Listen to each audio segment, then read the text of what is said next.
Superintendent and other district leaders will be available during the session to discuss issues with you. A summary of topics discussed during the listening session will be shared with the full board and the viewing audience at each school board meeting. Depending on the number of forms submitted, the facilitator may need to set time limits, and tonight we've set 4 minutes for each speaker. If many persons wish to speak on the same topic, the board members present may ask that a spokesperson be designated to allow more time for discussion. While comments and questions on issues are welcome, the law prohibits the board from discussing concerns about individual employees or students in public meetings. Please forward comments regarding individuals to the superintendent.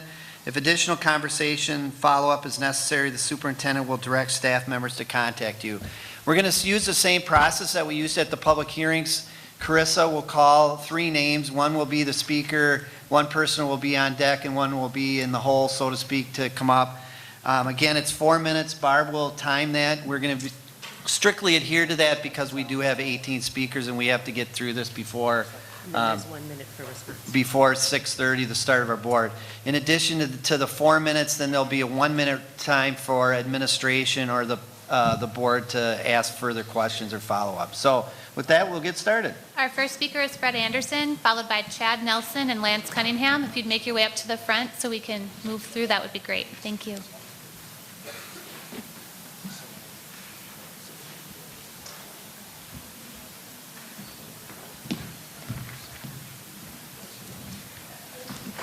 Hello. Hi, Fred. All right. Kathy, Tom, admin. All right, so I'll try to be brief. I don't have much of a choice. So I want to talk a little bit about computer education in our schools. And I think that we have a really good opportunity going forward here in some spaces that aren't being filled. And I just want to talk about a couple of points. Full disclosure, I don't mean any disrespect to any of the current programs that we have or any of the people teaching. I've met a lot of our computer teachers. I'm pretty much just basing my thoughts on my opinions, my observations. I've talked with Principal Bach, Van Scoy, Fields. I volunteer at the Virtual Synergy class, which is our junior high school computer programming club. I volunteered at our elementary school to do our hours of code. So that's kind of where I'm coming with some of this information. So talk a little bit about the current state of programming in our schools and programming coding. We'll just call it coding. A lot of people call it that. It's kind of a general term. There's 3 classes in the high school. One of them is an AP class, which is Java, which is essentially, it's a high-end class. It's kind of a structured language, and it's meant to just move one semester forward in college. It's not really meant to give somebody a great computer programming experience. The other 2 classes are some prepackaged classes for app programming and game programming. They're each 1 semester. I think they're doing, from what Mr. Bach said, they're doing really well. They've been growing every year. The problem is it's 1 semester. The description for the course is that you need absolutely no experience going in, so you can imagine after 80, 90 hours where you'll be, and that's sort of the end. And then I guess you go from there, you could go right up to AP, which is a pretty big leap, right? So it's not connecting. And I guess what I'm talking about is we see a lot of STEM and STEAM throughout our district all the time. You guys hear about it up here. But it's a lot of loose ends. There's a lot of things that when we're going through our Bridge to Excellence, we see something that's happening, we can hang a flag on that and say that's part of STEM or that's part of STEAM, but it's not connected, at least not from my observations. Again, I'm not trying to, I'm sure there's 90% of what's happening out there is going right past me, so it's just my observation. Where I'm coming from, and so I guess another thing I want to state, the last time I talked to you in December, beginning of December, I talked to Kathy and Mike was up here.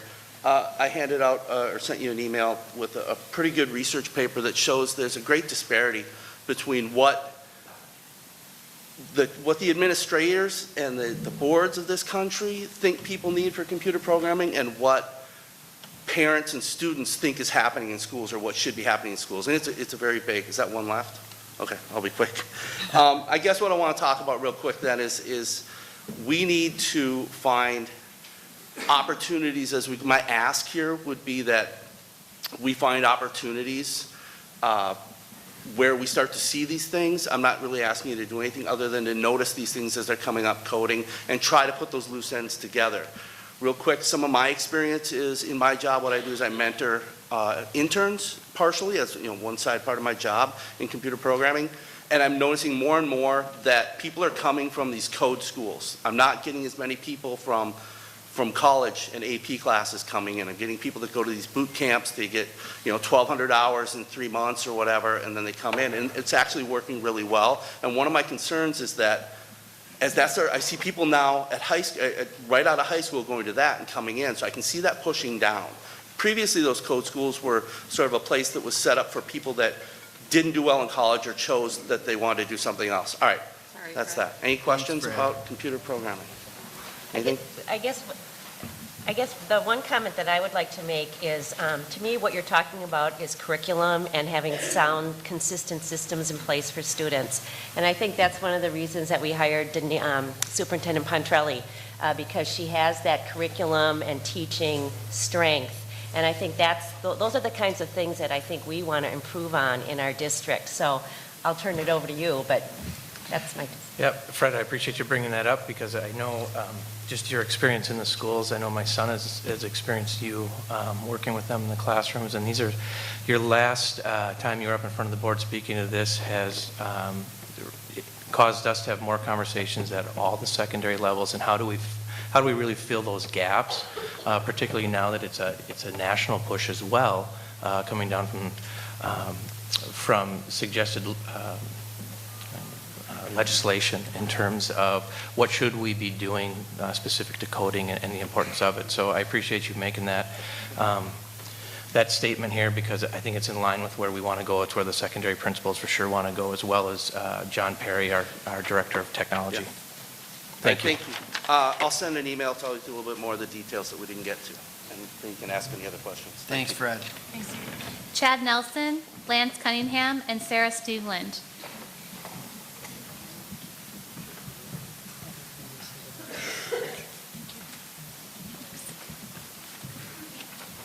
Thank you. Could we have a few extra for other board members? Okay. Perfect.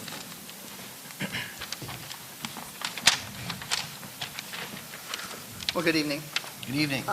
So if I could turn your attention to this side for a minute. So trying to pare this down in just a couple minutes worth of conversation. I think everything we do in life, especially in the educational system, it has to tie back to that advancing the mission, right? That's why we exist, and that usually becomes kind of our fabric on which we want to make decisions. And when I read through some of the things that I saw on the Stillwater website, and I think, Kathy, you talked about those 7 key categories, right? And I listed them on the left-hand side. But one of the things I saw out of that as I went through it is I seen the word community, and the word community tended to resonate with me, because as a community member and a taxpayer, this is, I think, why a bulk of the individuals are here tonight. But what I wanted to talk about then was every community has some key elements, and those elements make up what communities are and what makes them special or unique. And so when we go through this, schools are probably one of the first and most important things. Churches, local businesses, they really need a vibrant educational or institution or school system in their communities to survive or thrive. Parents tend to make up a lot of that through volunteering for the local schools. I know Withrow particularly I have interest in. The parents really make that place special. But on the bottom is taxpayers. So if I took myself out of the parenting role for a little bit, there's going to be some significant impacts to the Washington County tax base, let alone not only the taxes that we're going to have to be reassessed against, because when you take those schools away, that's why people move to the community. And not only will the taxes go down, but they're going to go down as a reflection of lower property values. And so what realtors tend to do is not buy or build or sell homes. What they do is they create neighborhoods. And I think we really need to take that into consideration. The last thing I'll leave you with is, and I don't know, maybe I don't need to know, but I think there's been a lack of transparency around options. So I know in just some recent conversations or listening on some of the chatter on YouTube or wherever you guys, wherever the communication is, what can we do around options? As a businessman, I don't care if it's a $50 expenditure or a $5 million expenditure. Usually here's what I want, here's where we're at today, and then I come armed with a bunch of information. It helps me tell my story, or a compelling story why I choose option A. And I just feel that I personally haven't been able to see that, and I hope that information resides and you would be able to share that with the community. Thanks, Chad. Could you give us your address, too? 12768, 170th Street North, Marine, Minnesota. Great. Any questions or comments? I'd just like to share with you, Chad, I appreciate the information that you brought together here. And I think that's one of the things that we've heard from the community is we need to do a better job sharing about all the options we did look at. One of the things that we had intended was to move forward with the school board with several options. But when we looked through a number of lenses, first, how do we address capacity, better programming for kids, and then cost, it really started to limit our options. And so I agree with you. We thought that we would come forward with more. The other thing that we need to do, I think, is share from the community those options that have come forward, that they were considered and where they fit and where they don't, so that people understand that those were considered. So I appreciate you sharing that. And I think just to echo on that, thank you, it really goes back to how do we answer that question around advancing our mission? And we really have to make sure that it's not a financial thing, it's not a mom thing or a dad thing, it's what are we doing to better the community around our mission? And as long as that's taken into consideration, we can answer those questions honestly. I think whatever the decision is what it is, and we would support it. Thank you very much. I guess I would just like to comment on your option A, and I think I've mentioned this previously, is the last time we did boundaries, we did try to expand the boundaries for both Marine and Withrow to get more kids up there. Okay. But families chose not to. They did not want that. And so that's one thing that we did try. The other thing that we have going on in our district, which is very important to our families, is alternate enrollment. And families making choices to bring their students to the schools that they think is the best fit. And so while we can make a bigger boundary, ultimately our families have choice. And so that's kind of one of the reasons that we're in this situation. It's the good, bad thing of open enrollment. It is. Right? It's something that's very important to families, and but there's an impact of that. So it's complex. So this was just a draft. I did Yep. send you, I think I sent some a PowerPoint slide with some more information, and so definitely. And we'll share this with the rest of the board. Okay, thank you so much. Thank you. Thank you. Lance Cunningham, Sarah Stevland, and Clayton Heimke.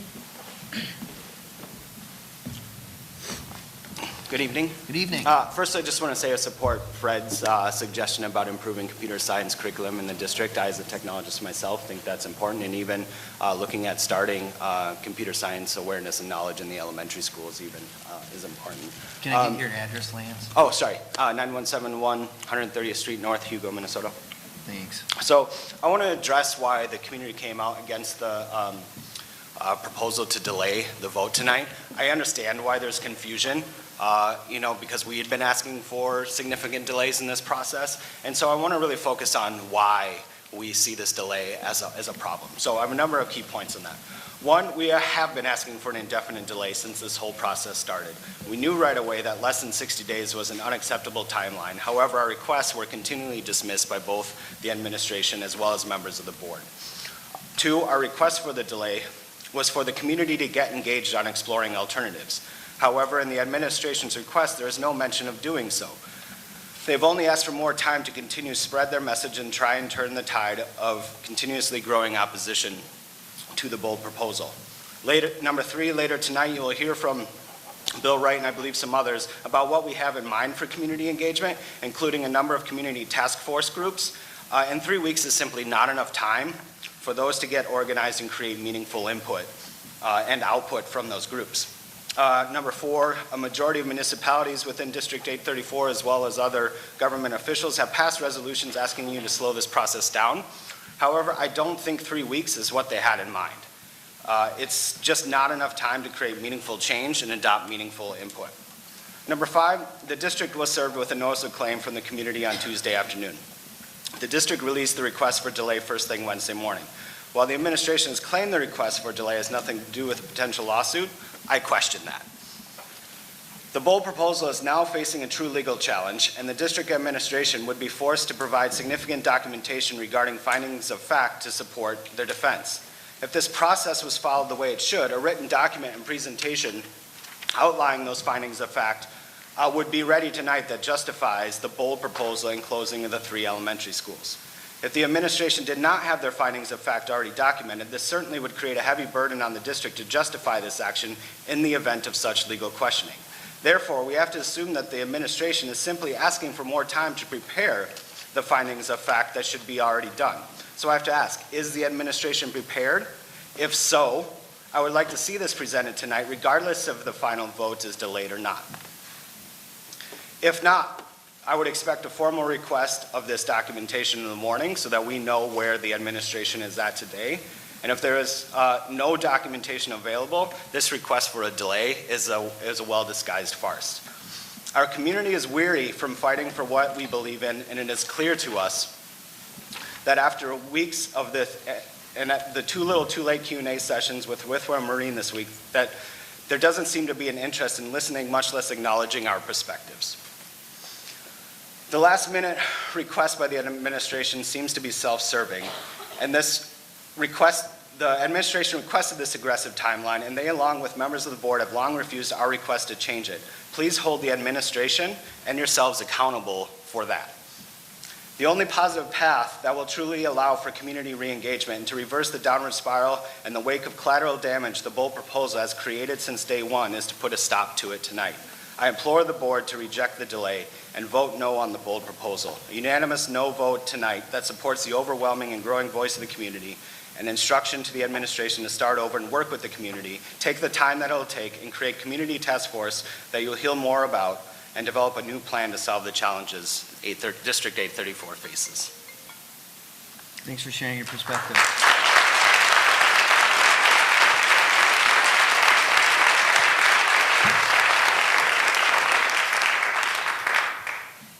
Questions, comments? I think you're going to hear why tonight when they asked for their recommendation to delay this, so Okay. I think that's probably where we'll all hear it, so. Fair But I enough. appreciate you sharing your perspective on this. Thank you. Sarah Stivland, Clayton Heimke, and Dee Dee Armstrong.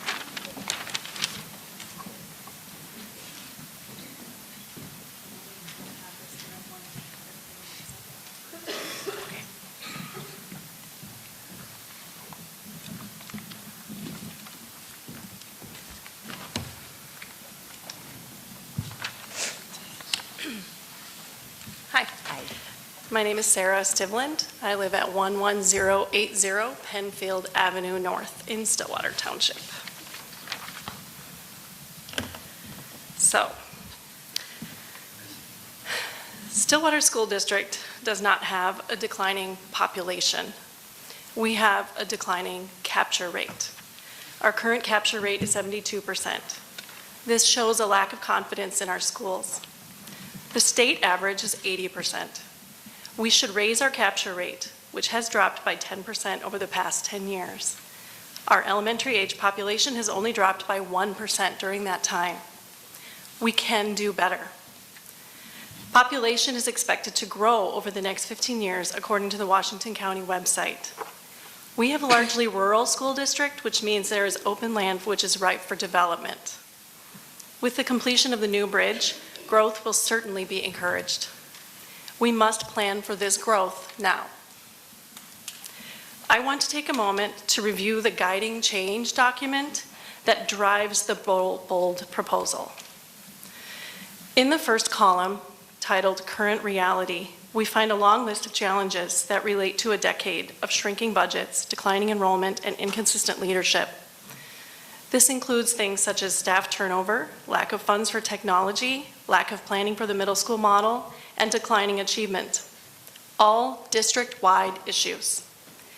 In order to consider closing a school, the items on this list should reflect the specific reason for that.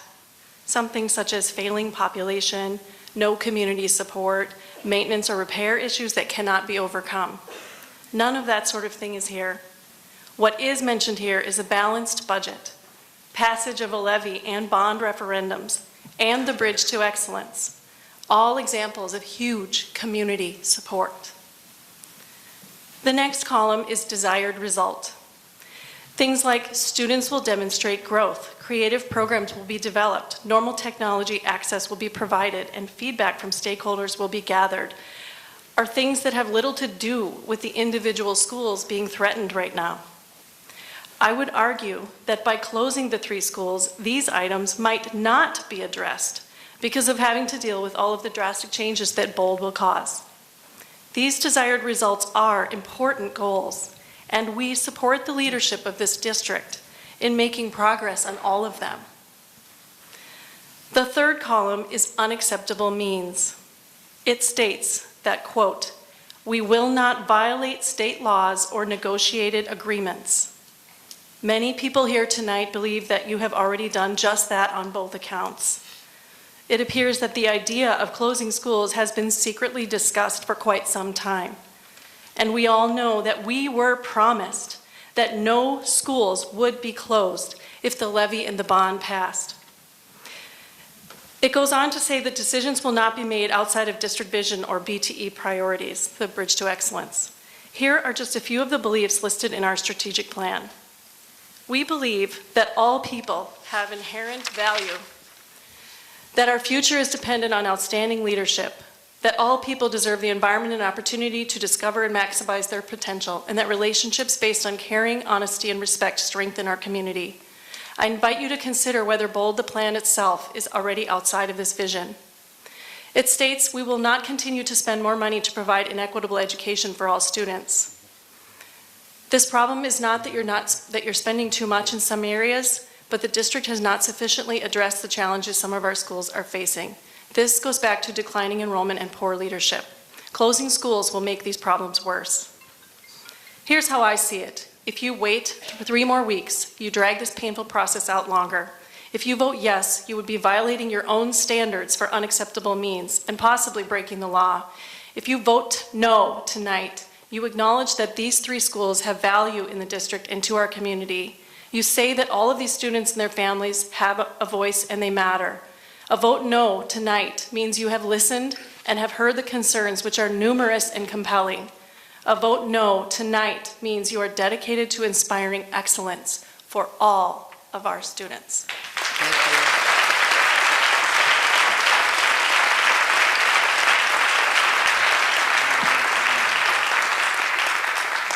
Sarah, the guiding change that you are referring to is created with administrators, the board, community, and some of the things that you shared about current reality. Yes, those are things that were created through public engagement with teachers, parents, community.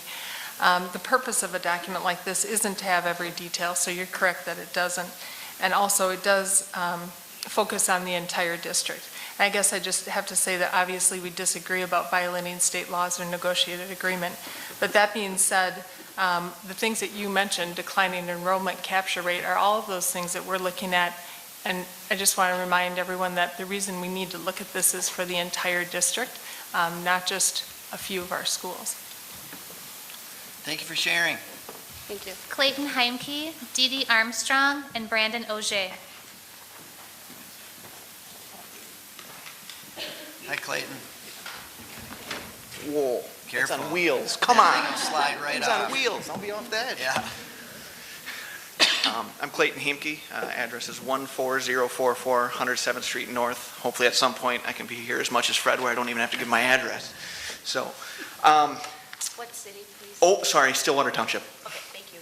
So, board administration, thank you again for your time. I'm sorry, I'm not overly prepared. I sat at a coffee shop for about 20 minutes today. Work got in the way. So, you've heard my concerns in the past and public hearings about loss and about the fear of that. And it's truly a fear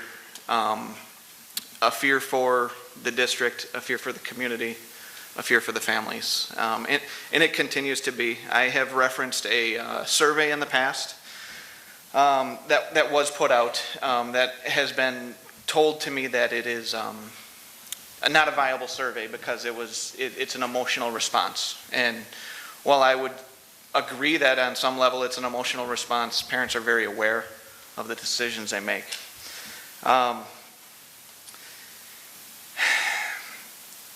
From this survey, there were, I believe, 385 responses. In those responses, and I'll send this to you guys. I didn't get time as I was preparing to email it to you, but I've got the survey results summary. I'll send it to the administration as well. I'm sorry I haven't gotten it to you yet, but. No worries, that's great. If you can No, it's send that. not. It's not acceptable. Well, So, this talks about 603 current and future students that the families say that would no longer enroll in Stillwater schools. Open, alternate, residing in the district enrollment. I know, as we said, it's just emotional responses. Other districts are full. Other schools are full. We've heard that rhetoric. But of those 603 students, 85 of them are from families that don't have kids in one of these 3 affected schools. This was a survey that was put out it was put out on the Stop Bold Cold website, I believe, but it was mostly about, Marine, Withrow, and Oak Park parents taking it. And my concern is if there's 85 students from families that aren't even in these schools that are affected that are leaving, there's value in this survey, and there's value in that response.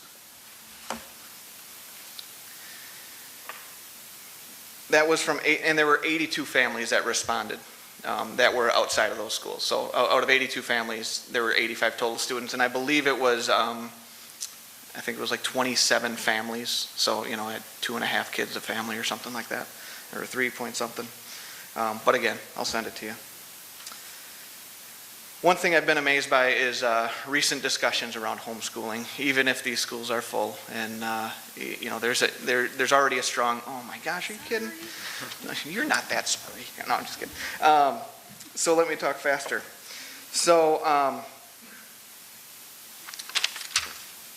let's skip a little bit about these 518 kids, pre-K, 0 to pre-K, elementary and high school, from the families that actually reside or open enroll or alternate enroll into those schools.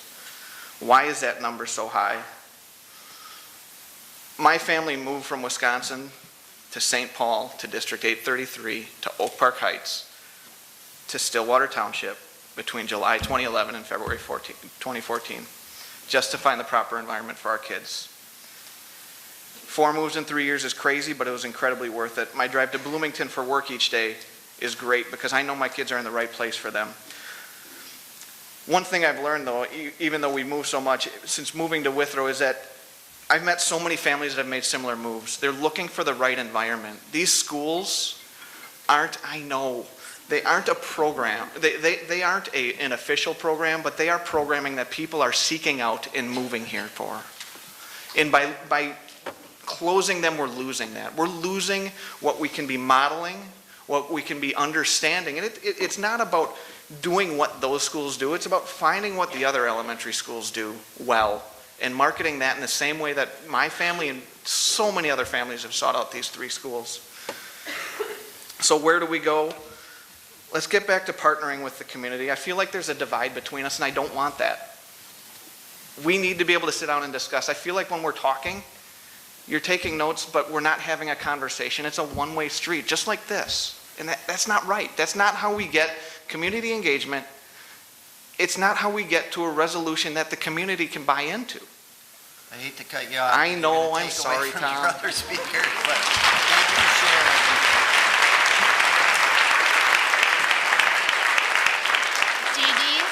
Dee Dee Armstrong, Brandon Auger, and Nance Purcell.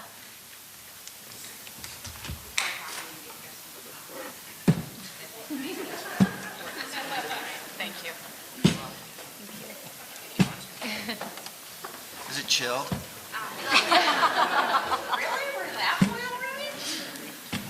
Thank you.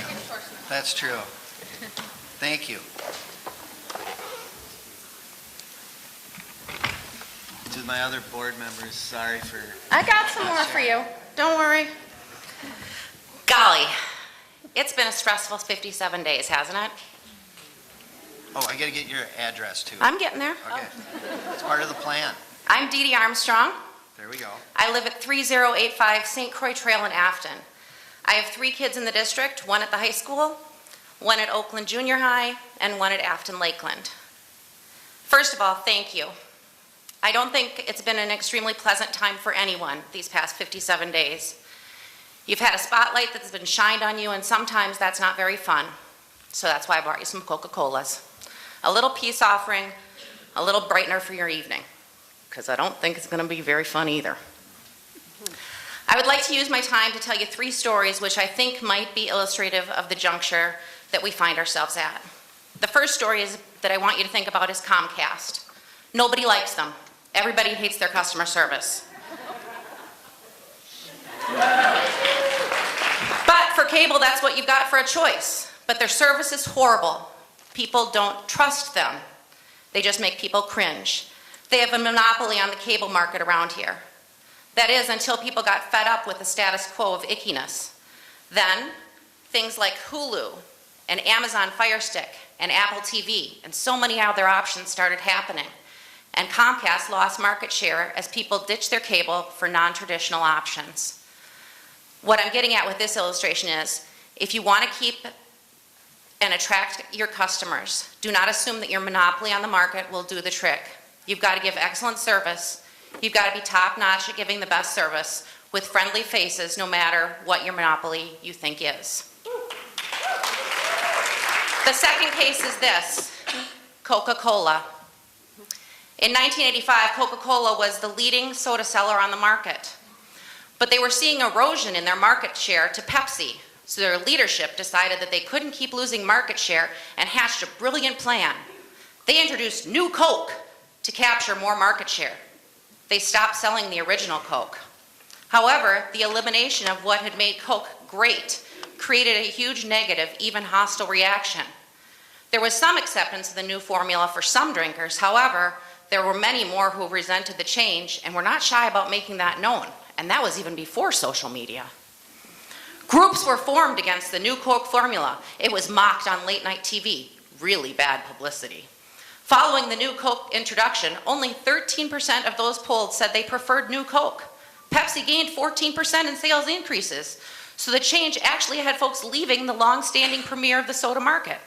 Just 3 months after the new Coke launch, Coca-Cola's executives and their board of directors announced the return to the original Coke formula. Donald Keough, the CEO, said, "The simple fact is that all the time and money and skill poured into consumer research on the new Coca-Cola could not measure or reveal the deep and abiding emotional attachment to original Coca-Cola felt by so many. 30 years later, Coca-Cola still lives with the new Coke lesson," said their spokesperson. 30 years ago, we introduced new Coke with no shortage of hype and fanfare, and it did succeed in shaking up the market, but not in the way it was intended. When we look back, this was the pivotal moment where we learned that fiercely loyal customers, not the company, own Coca-Cola and all our brands. It is a lesson that we take seriously and one that becomes clearer and more obvious with each passing anniversary. The key here is that Coca-Cola realized that their customers, their public, own Coca-Cola. They now offer them a variety of choice, but they never forget that it's the customers who are in the driver's seat. The final lesson is from Grand Prairie Independent School District in Texas. I have their information here. They were faced with a budget deficit of $15 million, which was due to compressed state funding and new charter schools within the district's boundaries. They had an elementary school that was looking at closure due to low enrollment. They had neighborhoods that were graying. They were faced with a dilemma all too familiar to us here in Stillwater. Their superintendent and leadership went around the state of Texas looking at best practices and began to really think outside the box. The result? They got the community and administration and board to work together on an outside-the-box idea. They all worked together on something that hadn't been done in Texas or anywhere else before. Their results? They increased enrollment by 800 students over the course of 3 years. 800, can you even imagine? They pulled students from across neighboring districts and from private and charter schools. They have wait lists right now to attend their schools. The superintendent was named the Superintendent of the Year of the Texas Association of School Boards and the Texas Association of School Administrators. You're going to short your other people. That's the All only right. reason I keep saying that, because we have to start at 6:30. But yeah, if you want to share that, I'll certainly. Let's think get that outside out. the box. Yep. Otherwise, just enjoy your Coca-Cola and go with that. Thank you very much.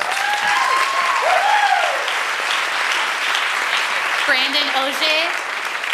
What's that? Brandon will be followed by Nance Purcell and Gerald Brendan. Thanks, Steve. First of all, I want to say I'm humbled by the advocacy in this room. It inspires me to do my work every day.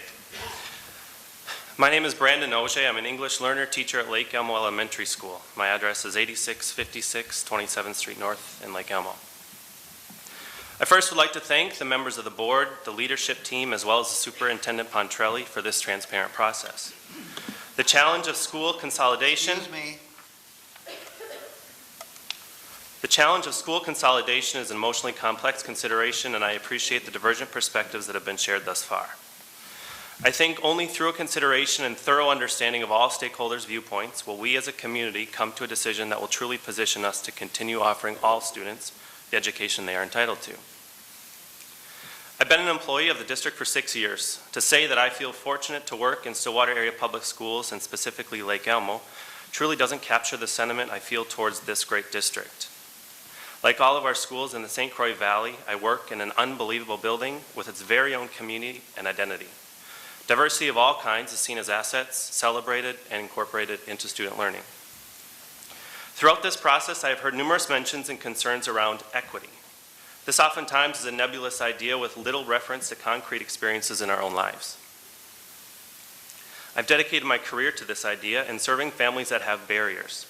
Barriers that perhaps prohibit them from doing just this, speaking their truth due to a language barrier in front of a school board and their community.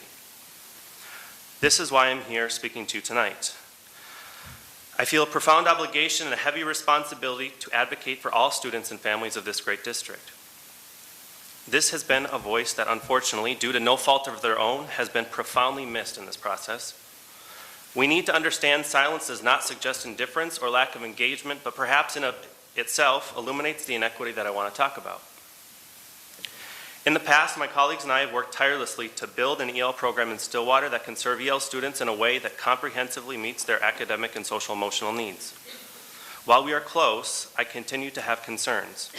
In recent years, English language learner enrollment has nearly doubled in our district, with most of this growth accounted for at Lake Elmo. For 5 years, we have become a more efficient department, flexibly adapting to the needs of numerous buildings and staffs. Being a pragmatic thinker, I understand we are all operating under particular financial constraints. Schools, of course, are not insulated from such concern. Money is tight and resources for additional teachers simply haven't been available. This is what inequity currently looks like in our community. A new-to-country student at Lake Elmo has access to EL staff 225 minutes a week, 45 minutes a day minimum. It's worth noting that this is, in fact, below the recommended amount of service support for a student at this level. For my own building, this is a concern. However, being a member of a greater community and speaking for all students in the St. Croix Valley, I am not here to just be a voice for my students and families at Lake Elmo. What is a greater concern to me is that we are not able to provide in some of our other buildings across the district. The same student at Oak Park this year is receiving 90 minutes of instruction per week. At Lily Lake, 60 minutes of service per week. This time is not determined by student need, but instead by travel schedule and availability of a fragmented staff. We know this is not best practice. In recent years, we have had students in every building in this district. I anticipate with great certainty that all buildings in our district will see increases in EL enrollment in the near future. BOLD is, in fact, a forward-thinking plan positioning the district to provide meaningful learning experiences and supports for all kids. All students are entitled to services they need to be successful. These vital services cannot continue to be determined by something as arbitrary as address. And for many of our families we serve, school choice is in fact not a choice. I stand here tonight being certain of my professional and ethical obligation to students and families I have the privilege of serving every day. I respect the differences in this room and feel optimistic about the direction of our district. I believe BOLD would in fact move this direction and this district in a positive direction and begin to address some of the challenges I enumerated above. In closing, I encourage the board to reflect not only on the many voices that you have heard here tonight and in the past few weeks, but also on those we have not heard throughout this process. Reflect on perhaps why we have not heard them and the impact this decision has on their students. With much respect for all the stakeholders in this room, I wish the board well in their deliberation. Thank you very much. Thanks, Brandon. Nance Purcell, Thank you, Brandon. Thank you. We appreciate your perspective. Nance Purcell, Gerald Brendan, and Aaron Bai.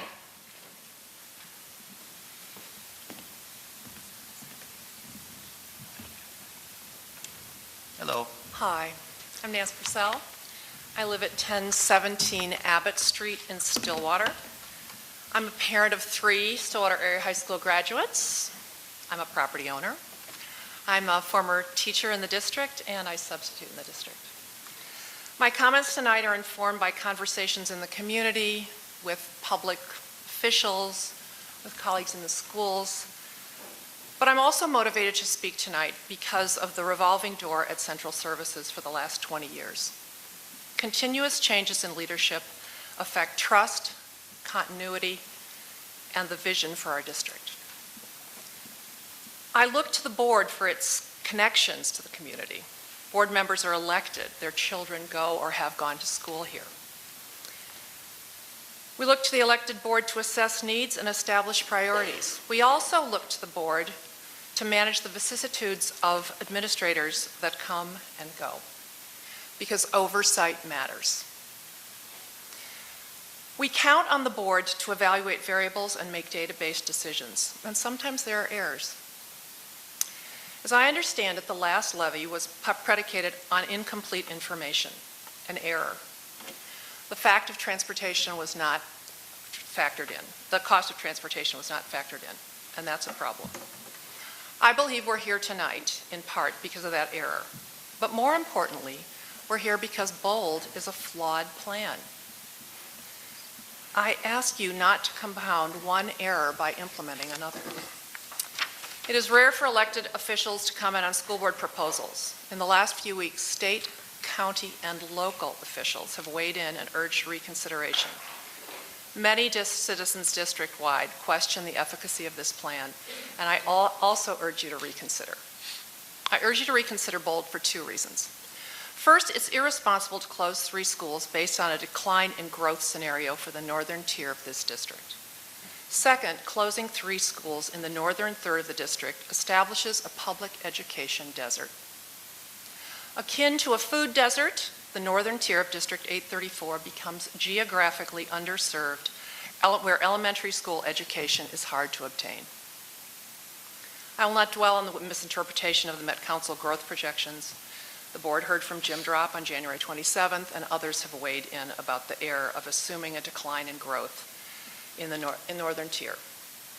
As you are aware, the Met Council projects a population increase of over 50% by 2040. A public apology would go a long way in this one, but please do not compound the financial challenges of District 834 by implementing another error. My second point is related, but I make it irrespective of Met Council projections. If there are no elementary schools in almost a third of our district, long bus rides become a condition of use for elementary school students living in the Marine and Withrow communities. Some students will have to ride the bus for an hour, hour and a half, I don't know, it depends on the weather, probably. That's not acceptable, and parents will vote for their fee. By conservative estimates, 63 students will withdraw from District 834, and that represents a loss of over $558,000 in state aid. Maybe it's more, we don't know.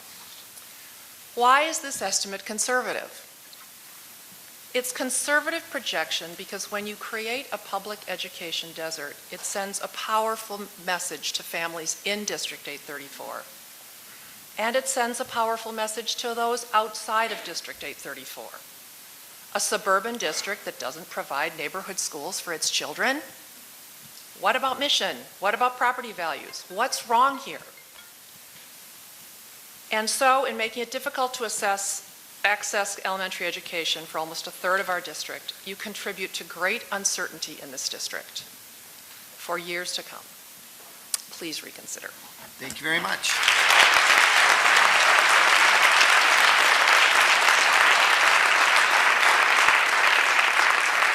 Gerald Brendan, Aaron Bai, and Robin Docterman.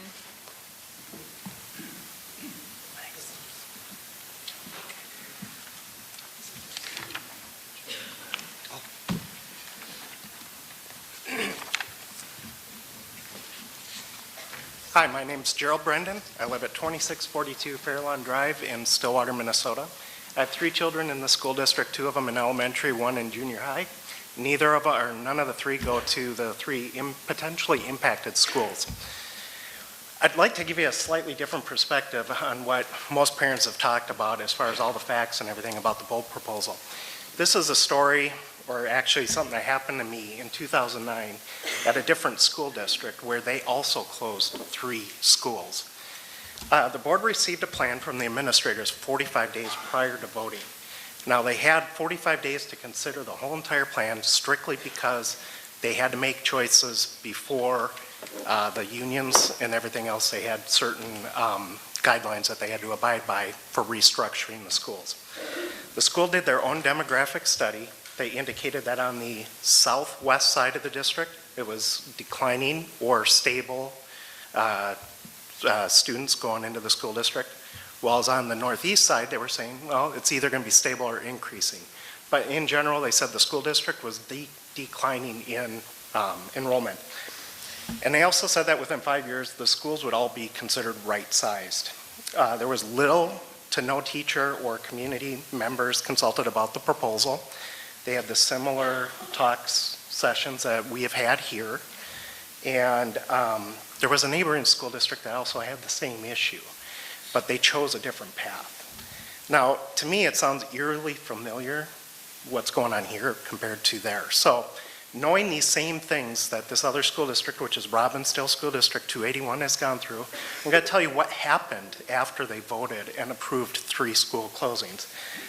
First off, they learned the demographic study was totally incorrect. They now have a huge influx of students in the very areas they said they were going to have less students and forcing certain schools to close. It resulted in vast overcrowding of many schools. At the junior high, there were 16 teachers that were forced to teach out in the hallway. They had carts with their supplies, and they were teaching outside of the hallway. At the elementary schools, some of the music courses could not be conducted in the music rooms. They had to teach art in a non-art class. They also had increases of students in the cafeterias and everything else, which led to overcrowded hallways, overcrowded cafeterias, and more disruptive behavior of the students. An elementary school named Pilgrim Lane was repurposed for long-term storage. And within 3 years of that long-term storage, it was considered a low-maintenance building.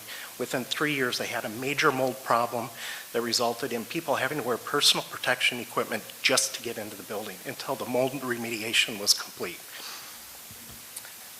The other thing is that there were a lot of parents that commented about they were going to leave the school district.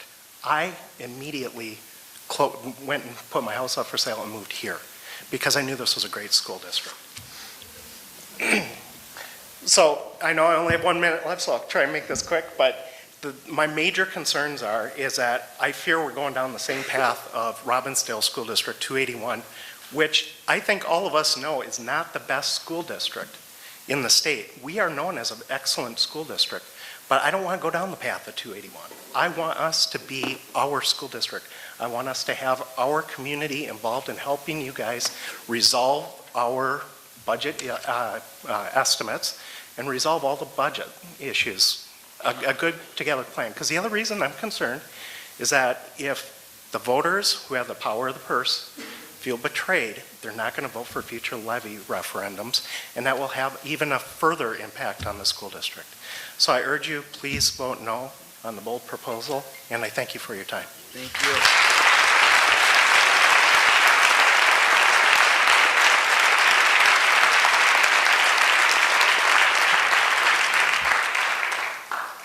Aaron Bai, Robin Docterman, and Ann Mosey. As of now, you guys haven't heard from me at all. My name is Aaron Bai. I live at 15269 Upper 61st Street in Oak Park Heights. I live very close to the Oak Park Elementary. I'm a parent. I'm a local business owner. I'm a Stillwater graduate, a taxpayer. I serve on a city commission, and much, much more. On January 7th, I attended the meeting to listen. I heard the parents of the closing schools, and I felt really bad for them. I listened to the administration's presentation with the facts and felt it was really researched and sad to see them close. I felt all the parents were too emotional and short-sighted. I trusted the school system. Shortly after, I attended another meeting, listening to the administration's presentation again, and their numbers had changed. I noticed those small changes, but it got me thinking. The more I watched, the more I saw numbers change. The math does not add up. Losing 50 students as stated is not a small loss. The true number is unknown. It may not necessarily result in a reduction in teachers or buses as stated by the administration. This is real life, not textbook where numbers are perfect. This is a huge loss for the community. If this passes, we will not have our children come here. We currently have them enrolled. One's preschool, one's kindergarten. And so next year that is the possibility of 2 students. We are one of the statistics that you'll never realize is a lost opportunity because we will not be leaving. We will never have been captured. We are not the only family who has made this choice. Comparing this to a science experiment, there needs to be a constant. With the changing of the grade configuration, addition of new schools, which automatically brings in boundary changes that could balance discrepancies in the enrollment. This is a bad time to make another major change. Where is the constant in this experiment? These are large changes that should be taken in incremental steps. The district is not in a financial crisis. A stable system is needed with the changes already happening that could be great. I disagree with the lack of public involvement. I'm disgusted with the lack of respect given to the board by the administration. The silent majority as stated by the administration is untrue. The silent majority that I've spoken to believes it's already a done deal, that their voices don't matter, won't make a difference, and feels bad for everyone who is directly impacted. 4 minutes is not enough to scratch the surface, and I think I'm actually closer to 3. Government moves at the speed of molasses in January, and when it moves any faster, something is up. No good plan has ever been developed with such a tight deadline. 3 more weeks, I don't feel will make a change. Parents move to an area knowing where the schools are expected to and expect them to remain. I encourage the board to vote no. The administration has told us for 5 weeks no delay was possible. 3 more weeks makes no difference. I still do trust the board. Voting no today will show the people who elected you that you care and are willing to work with us, the community. Thank you for your time. Thank you.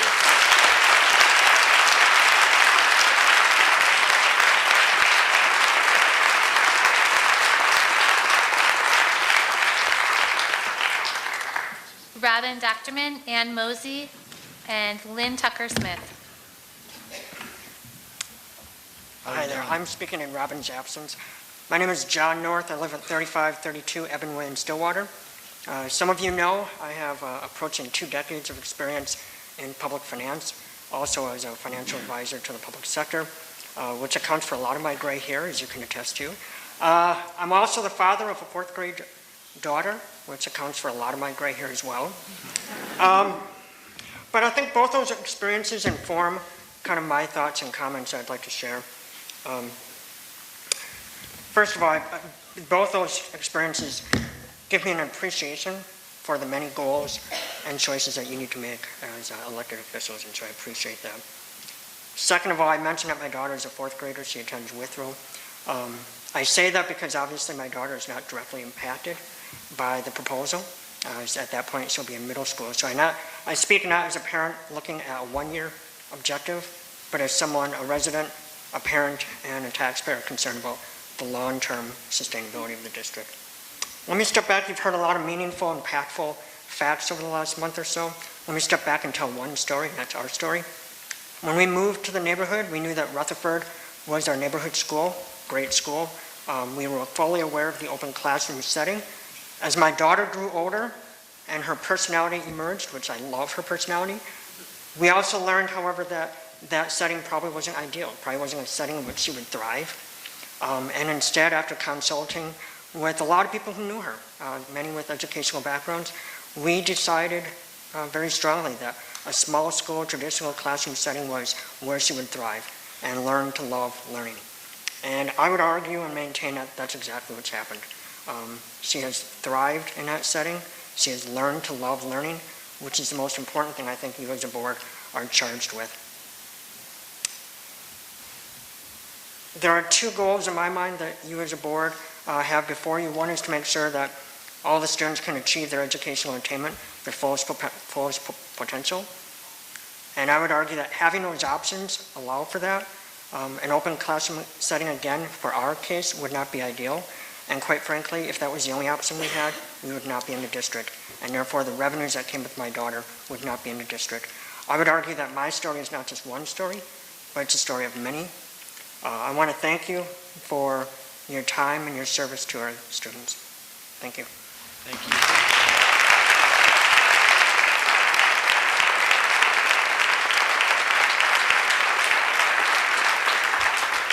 Ann Mosey, Lynn Tucker-Smith, and Lisa DeMars.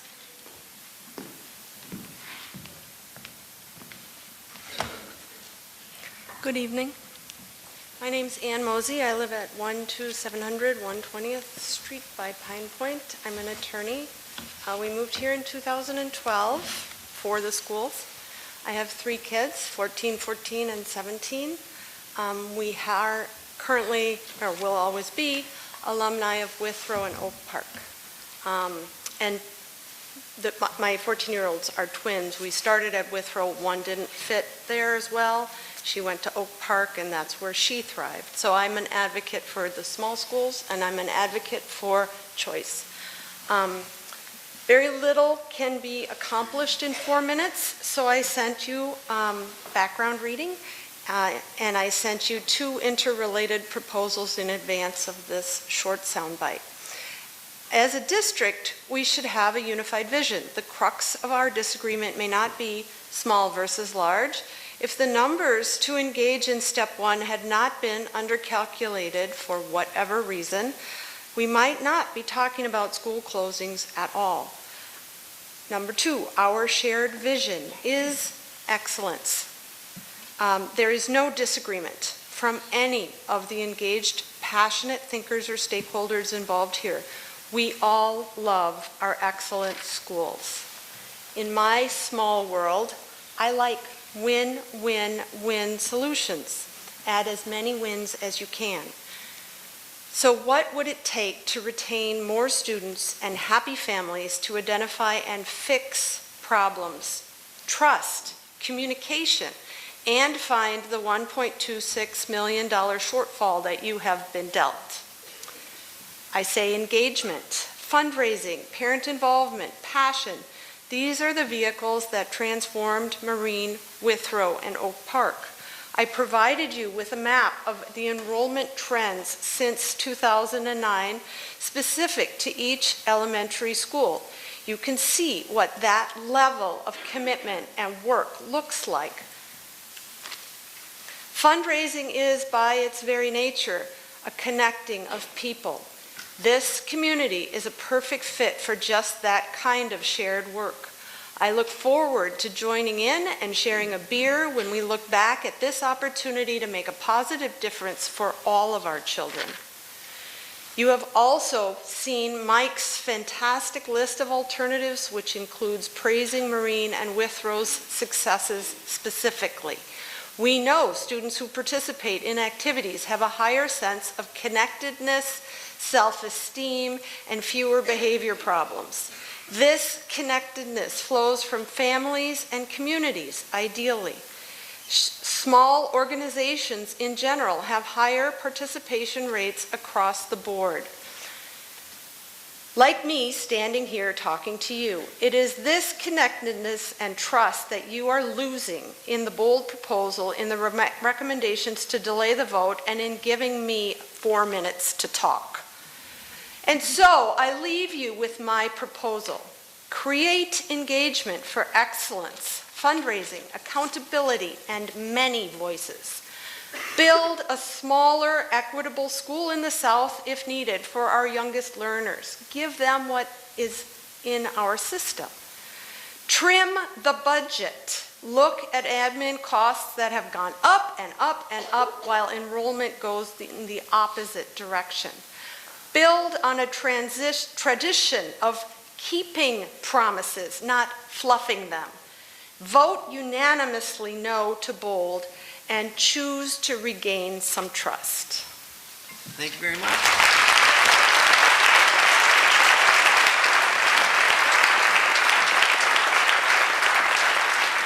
Lynn Tucker-Smith, Lisa DeMars, and Bill Wright. Hello, good evening. Good evening. I'm Lynn Tucker-Smith. I live at 1975 Betty Jane Court in North St. Paul, and I am a mother of a daughter who is at Stillwater High School, and my son is a graduate, and I'm originally from Marine on St. Croix. And thank you for allowing me to speak with you tonight, and this won't be long. I'm going to share with you, and I'm addressing the board specifically, the reason why I believe that you will vote no. The following comes from your Meet the Board bios on the Stillwater Area High School website. Tom. Tom wants to continue the strong working relationship between the community and the schools. Kathy. Kathy wants to see all students achieve their highest potential. She believes that in order for our schools to be effective, there must be strong community support based on trust. Kathy is dedicated to building strong relationships, not only between our schools, but throughout the community. Shelley.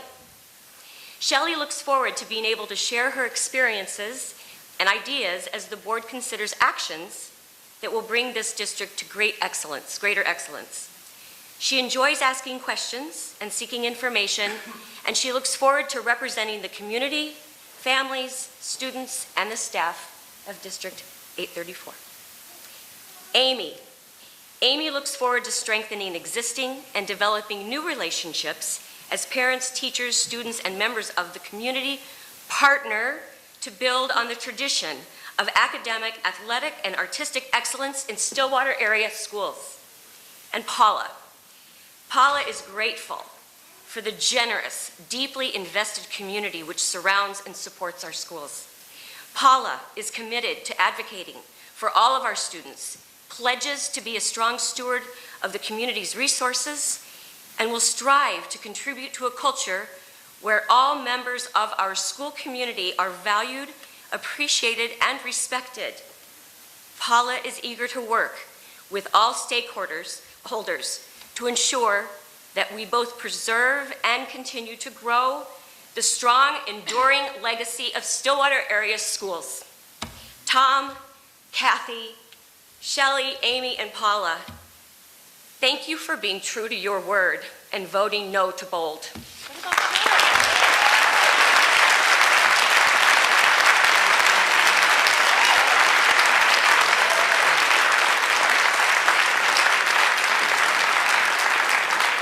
Lisa DeMars, Bill Wright, and Casey Ann Posh.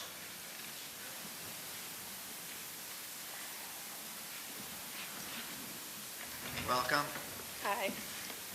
My kids would love this. You're on TV, you can tape it. Oh, okay. I don't know. Do I need both? Okay. For the TV. For the TV. See? Okay, my name is Lisa DeMars. I live at 14707 Nason Hill Road in Marine on St. Croix.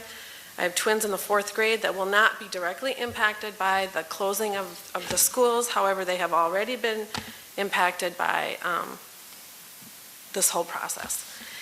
And I just wanted to go over something quick. The proposal itself, BOLD, Building Opportunities to Learn and Discover.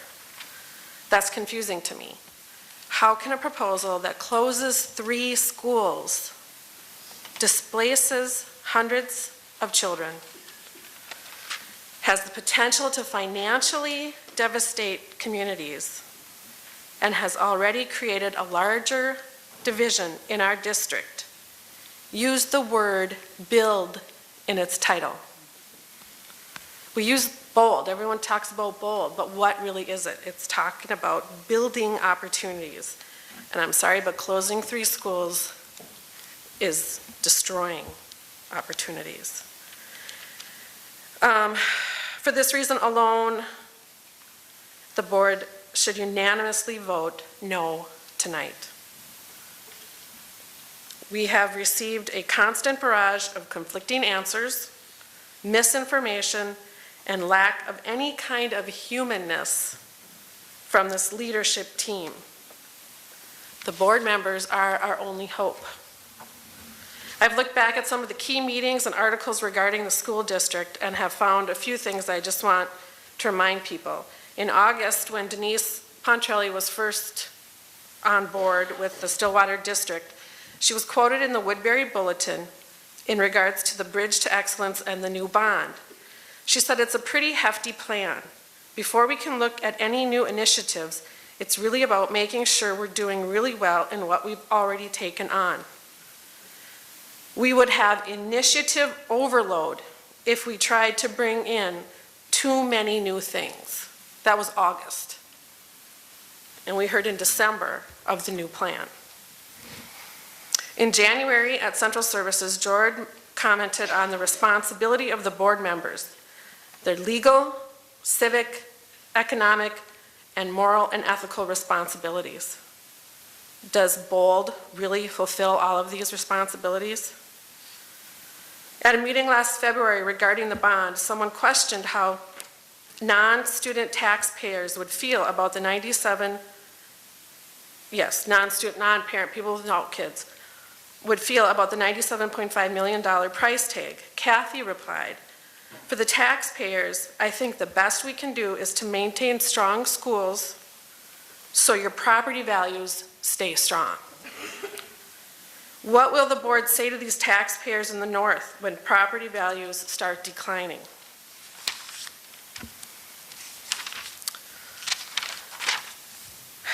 Is the mere savings of $1.26 million in the scope of a nearly $90 million annual budget enough to displace these students, to create community of distrust, to divide the district, to financially devastate the communities?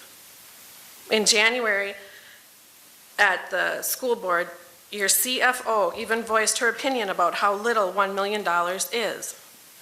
When asked about prior budget cuts and ending with a large general fund reserve, her answer was, I would never, ever, ever, ever want anyone to lose a job or service because I missed.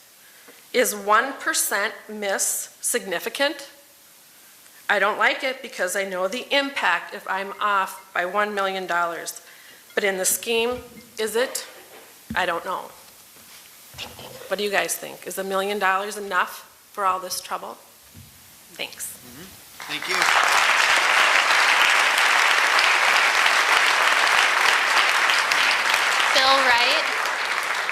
Bill Wright, Casey Ann Posh, and James Speller. Hello, everyone. Bill Wright, 12388 Keller Avenue North, right across the street from Withrow Elementary School. A recently built house right across the street from Withrow Elementary School. So, anyway, thanks for the opportunity to come and speak again. I sent a note out to Superintendent Pontrelli and the board members earlier today. I know you receive a lot of emails. I'm not sure you've had a chance to read it. I want to briefly summarize it here tonight, but I encourage you to read it. And again, I know you receive a large volume of notes. In the note, I first encourage you not to delay the vote this evening. I think that this process, the people here, the administration of the board, we deserve to have some form of resolution from the thoughts and opinions that have been shared. So I encourage you to actually have the vote tonight, and I further encourage you to vote no. And let me be clear that a no vote does not mean some things. It does not mean that we do not support some of the services and solving some of the issues that have been so well articulated. I could not agree more with the teacher from Lake Elmo who was up here as far as students need these services. None of us are debating that these are important. What we're debating is this the best way to go about it. And I think that needs to be clear. It also does not mean that you do not support your administration. It means that you are giving them advice in your role as board members. You know this district, you know this system. You can give them helpful advice about what you know and what will work and what will not work. So please vote no. And in the place of voting no, or as you vote no, there have been a lot of questions around what proposals would then we come forward with. Let me give you 3 things that I would do if I was in your position and which are in the board's power to do. I would launch 3 task forces.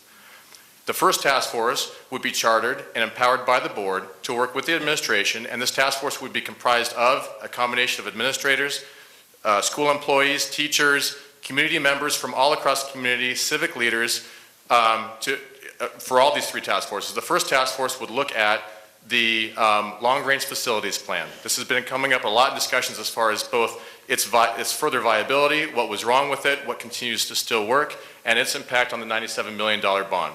I would empower this task force to reopen that long-range facilities plan and report back to the board what is still viable, what, if anything, needs to be changed based on what you know now versus a year later, and give you the information that you need to vote whether you still sustain that long-range facilities plan and all the things that were both explicit and implicitly provided in that plan, or if you will vote on any modification.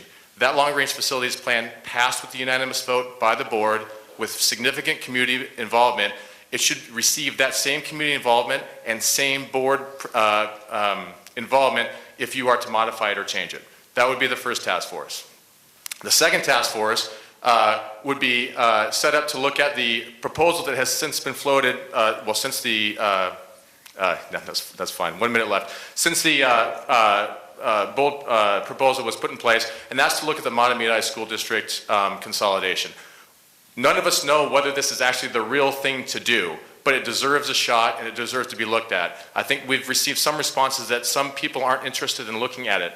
That's not good enough. You are not the district. You represent the people here who are in the district. Some of them are asking to look into this option. You need to look into this option so you have enough information to know whether this is the way to go or not. It may not be, I don't know, but please look into it.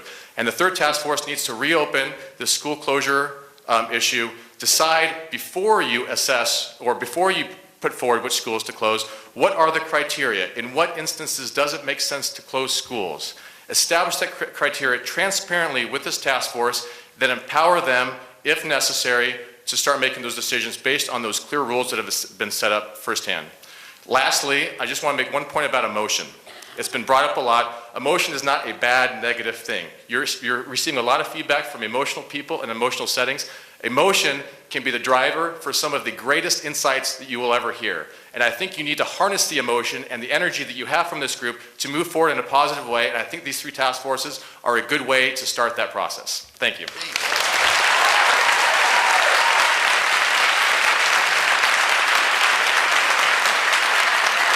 Casey Ann Posh, followed by James Feller and Zis Weisberg. Welcome. Good evening. This is very weird. All right. That thing will roll right off. I'm Casey Ann Posh. I live at 3403 Tall Pine Trail in Stillwater, Minnesota. And I'm here tonight to just ask that the board, I will echo other sentiments, not delay the vote tonight, and in doing so, vote no. And there are 2 top reasons. I've given you lots of reasons in the last 3 years as to why things need to not stay the same, but to be evaluated by other means other than just economics. First reason you should vote no this evening is that a vote of yes is highly disrespectful. Highly disrespectful to the communities of Withrow and Marine and Oak Park. Particularly Marine, who has worked with this district over and over and over for the last who knows how many years, but in my experience, deeply and entrenched with you for the last 3. They've done everything that you asked. If in 2 years we have to close that school, I think that decision should be made with community input, a community task force, and it should not be a surprise because you are decimating a community economically. There's nothing up there once you take that school other than a general store, a bar, and houses? And who's going to move up there when there is no school? It's deeply disrespectful to this community and that community. Secondly, is that our children should be coming first for you guys. And I think that they do, but I think that we've gotten wrapped up in money the last 3 years. And I think we need to go back to what is right, and it's our children. And the gentleman from Lake Elmo, he's right, those children need those services. And our children in Afton Lakeland, they need better than what they have. But you can't take from our children in Marine and Withrow and Oak Park to make that better for them. That is robbing Peter to pay Paul. My child does not thrive in his home school. So let me just offer my illustration. I live in Liberty on the Lake. I live 333 steps from Rutherford. 333. You put in more than 333 steps walking in Target and Cub. I put in almost 333 steps walking into this building. If anybody should be going to their home school, it should be my children. I walk out my front door and I stand on my porch and I look to the right, and there is that beautiful school with the beautiful bridge and the beautiful lake. But guess what? It wasn't beautiful for my children. It was horrific, terrible, degrading, and utterly humiliating for them to go to that school. And not because that school isn't filled with beautiful teachers. Mrs. Bonas, Mrs. Simsick, Mrs. Appert, lovely, beautiful human beings who cherished my children and loved them fully, and I will forever be grateful for that. But my child did not thrive in an open concept. The only place that my children thrived were Marine. And I think it's an utter disrespect to children who are just like my children, because there are a lot of them. If you think for 1 second they're a small percentage, you're wrong. Your capture rate proves it. Over and over again, when I talk to my community members, closed walls are what they want. And I think you've seen that, and you're going to continue to see that if you choose to vote yes. So thank you for your time. I'm sorry it's been so emotional. No, thank you. And good luck. Yeah, thank you.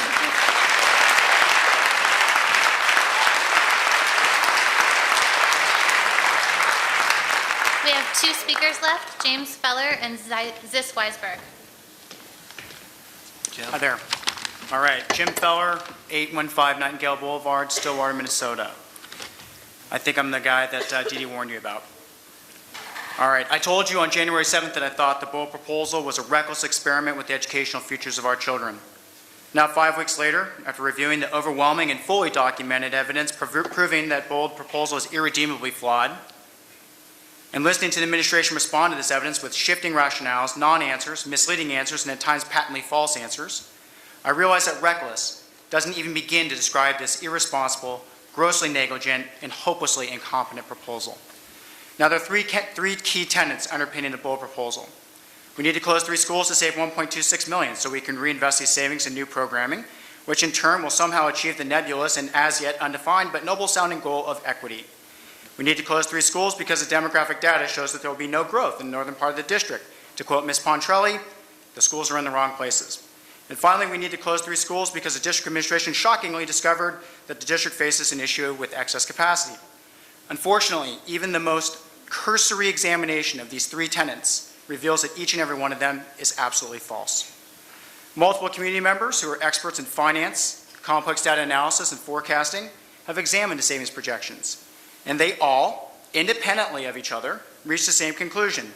It is exceedingly unlikely that the Bold proposal will result in any meaningful savings. They have provided overwhelming and fully documented evidence to demonstrate this to both the district and the board. And yet, the district still clings to these savings projections. Why? Because if they admit that the savings projections are highly unlikely, highly risky, the Bold proposal falls apart. With no savings, there's no additional programming and no achievement of whatever equity means.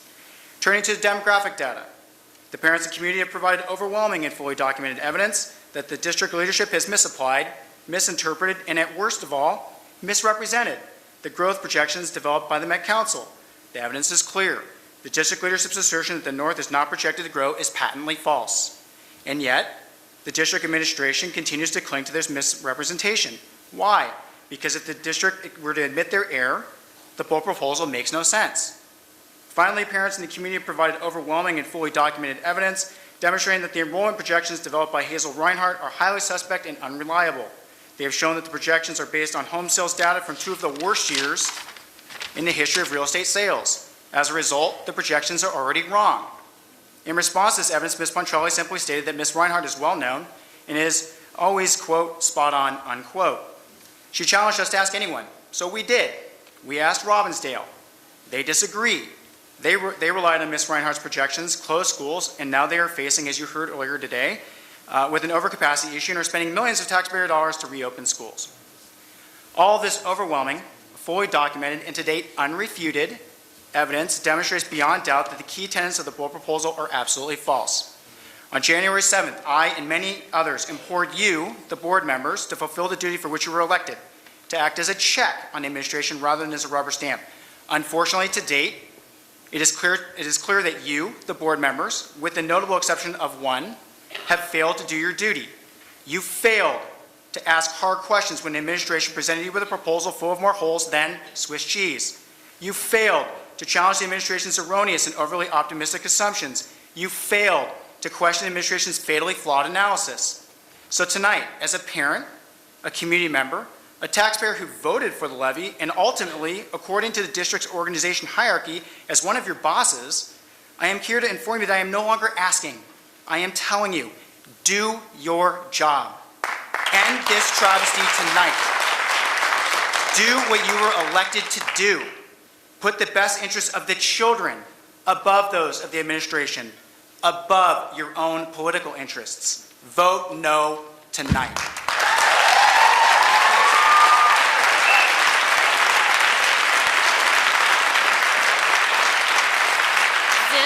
Weisberg.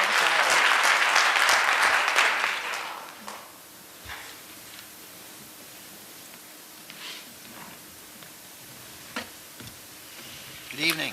Good evening. That's tough to follow. My name is Zis Weisberg. I live on Kimbrough Avenue in Grant. These last few weeks have been an eye-opening experience. It's too easy to drop your kids off at school and not pay attention to the other families. I'm grateful my children are doing well in school, but this isn't true for every child. Some are packed in classrooms too large to learn. Some who need extra assistance don't get enough of it. This isn't fair. If we want our schools to provide excellence, we have to want that for all children, not just our own. Parents are asking, even pleading for help, and all too often there's no adequate response. Is the response more money? I think the answer is more human than that. Remember Rosie Peters from Joplin, Missouri? She spoke courageously about how the community of Marine cared for her family. Our community is a valuable asset you'll never find on the books. The response is us, parents, children, teachers, and educators. Bold is the wrong response. It pledges equity, but what does equity mean when you break promises to one child and make false promises to another? For a child thriving in a small school traditional model, equity isn't moving them to a less favorable environment. Equity isn't promising children more programming, but not hiring the additional staff to provide it. Equity isn't promising right-sized classes, but not changing staffing ratios to actually achieve this. Burdening children with less sleep, less time for after-school activities, less parental involvement because their new school is so far away isn't equity. There is no definition of equity that includes denying some children a fair opportunity for a public education because their school is located in the wrong place. It's the solution that's wrong, not the school's location. Bold is the wrong solution and the wrong way to achieve progress. Endorsing this plan is approving the manner in which it was achieved. Deceiving the public to support a bond with false promises is the wrong way to achieve progress. Doing so ensures you'll never pass another proposal again. If we're having an adult conversation about Bold, we must speak truthfully. Enrollment at Withrow and Marine is growing. Class sizes at Withrow and Marine are on par with other schools. No school is suffering because of Withrow, Marine, and Oak Park. Leadership requires building consensus, not divisiveness.